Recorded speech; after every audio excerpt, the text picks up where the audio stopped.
What the hell is Kevin Feige going to do now that James Gunn is no longer involved with Marvel? I don't know, but after watching Guardians of the Galaxy Volume 3, all I can really say is Superman, DC in general, has quite frankly never been in more capable hands. And yes, I'm including Zack Snyder in that conversation, despite being a big fan of what Snyder has brought to the table.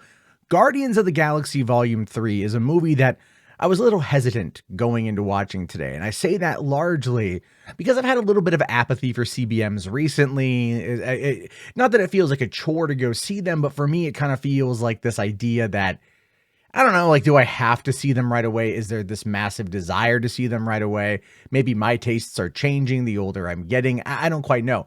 But I've always enjoyed Guardians, and I've always been a big supporter of James Gunn. And I feel, it's been almost 5 years since the situation with him being fired, and I've always kind of felt largely like, I don't know, protective. It's weird to say that, but I've kind of felt largely protective as a result of what happened to him back in 2018 and how BS that was. But at the same time, he completely rewrote Guardians 3 after what happened. And so what we got here, this story, this conclusion to his time at Marvel, his conclusion to these characters, is one that is absolutely going to please so many audiences. And it's going to make so many grown men well up and tear, myself included. I'm not even making that up, guys. I was like, the emotional moments of this movie that were meant to be those hard-hitting emotional moments smacked me in the face like just so hard. I was just like, I'm like, oh, here it comes. I could see it coming because they're building it up, and like it hits you, and you're just like, God, son of a bitch. Like, not many movies can do that to me anymore. Not many movies impact me on that particular way. Everyone in this movie had an arc. Everyone in this movie had something to do. They all had a moment to shine. They all had a moment to kind of be the hero. They all had their moment to be the guardian. They had their moment to say goodbye, if you will. And it ended in such a way that I believe, closes the door in a couple of areas, opens the door for more down the road. And I'm really excited to see what's going to be happening as a result of that. But let me talk about the highs of this movie, and as well as some of the lows and maybe some of the stuff I wasn't the biggest fan of. First, let me talk about what I didn't care for the most. I would argue the length of the movie is meaty. It's very meaty. This is a long movie. You're going to kind of feel it in some scenes, but at the same time, it's so well crafted. It's so well put together. The scenes and the settings are very diverse and interesting. There's always something happening. There's always stakes that need to be addressed. There's always like stuff going on. And it's done in such a way to where like you kind of start feeling a little bit of the length, and then it ultimately kind of moves on to something else, right? At the end of the movie, however, it does get into Peter Jackson's Return of the King. Like, okay, can we kind of get this thing going here? You've said what you need to say. You've shown what you need to show.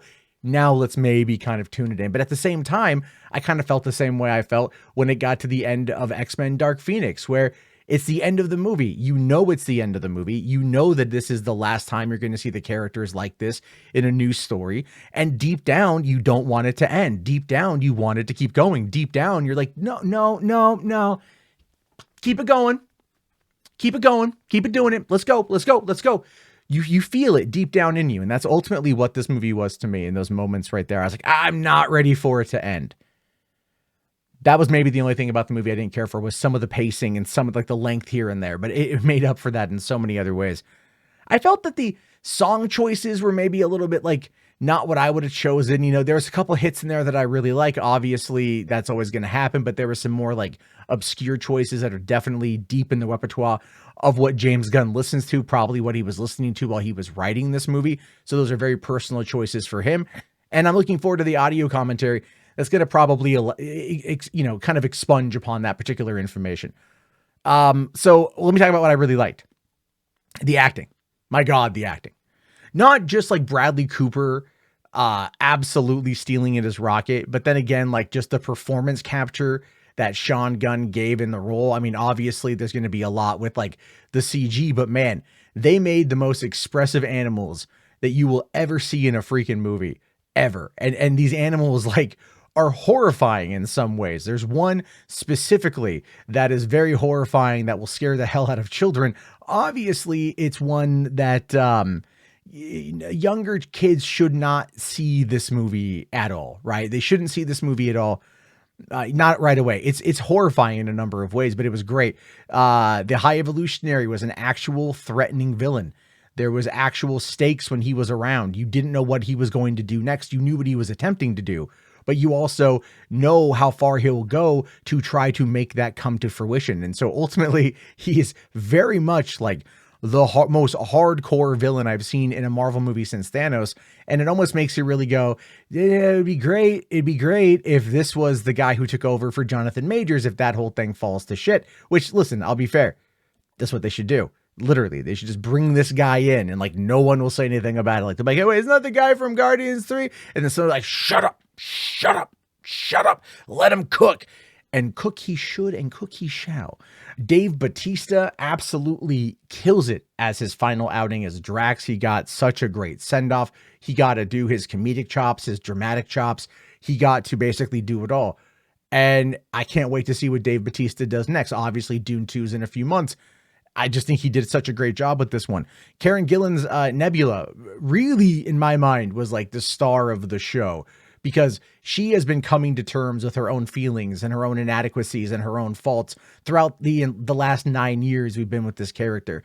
And here she gets to go through the full gamut of it. But when there's this moment where she finds out some good news and she reacts in such a way that you as an audience member, you reacting very similar, but you are just going like, oh my God, yeah, I feel it, girl. Like I feel it. You're just like, these are tears of happiness. It's so nice. Gamora, and Quill's relationship was a forefront part of the movie. And it was okay. It was okay. Like, I mean, obviously, Peter had to kind of like make her fall in love with him again. We know that, right? And it's going to go where it's going to go down the road. I really do hope that they bring Gamora back. I really do hope that they bring all these characters back for the future movies. I know obviously with Secret Wars and the Kang Dynasty and the Avengers movies, that's going to be a big thing to have these characters come back. Without James Gunn in the mix, though, it's going to feel a little bit odd. Without James Gunn to kind of give it this very grounded, heavy, beautiful story about people trying to find redemption, about people who are coming from the bottom up, people who are trying to save others while trying to save themselves. These are very personal stories to him. And if you've watched his life over the span of the last 5 years as closely as I have, you see that in spades and why it's as amazing as it is to behold. Guardians of the Galaxy Volume 3 is a perfect send-off for the trilogy. It's good to see a really good Marvel movie again. I mean, I loved Ant-Man and the Wasp. I loved Shang-Chi. I loved Black Widow. I still have yet to see the Eternals. I love Spider-Man. The movies are good, man. The movies are good, but like I didn't feel in the immediate draw to go back in. I feel the immediate draw to go back in, which really, really makes me curious to know how I'll feel in 2 years when I'm walking out of Superman Legacy and what I'm going to say when I talk about that. Because when I talk, because again, like I'm not a big Superman as a character fan. I've been open about that. But if Gunn can do for that character what he did for this band of misfits, what is Kevin Feige going to do without James Gunn? That is a question I leave to you. Let me know your thoughts in the comment section. We'll do a full Podio commentary discussion on it probably this weekend. A lot of spoilers there. No real spoilers here. I just want to know your thoughts. I just want you guys to enjoy this movie the same way I enjoyed this movie. And it feels good to have a movie really just hit you on every emotional level and leave you wanting more while still feeling completely satisfied. I'll talk to you guys later. Have a good one. Peace out.